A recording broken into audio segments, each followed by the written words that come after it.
vir julle wat gedink het, lekker kampplekke kuier net daar in die Weskaap. Nee. Ons is nou so 'n bietjie in Noordwes. Ons kamp hier so by Tanglewood. Dit is so 'n paar kilos, ek dink dit is so 12 kilos buitekant Potch. So ons het so 'n bietjie hier kom kuier en ja nee, wat dit is regtig baie lekker.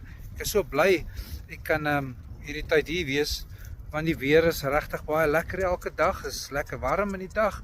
Maar ja, die aande raak nogal koud, maar wat, ons kan ons maklik, ons is mos lekker kampplekke.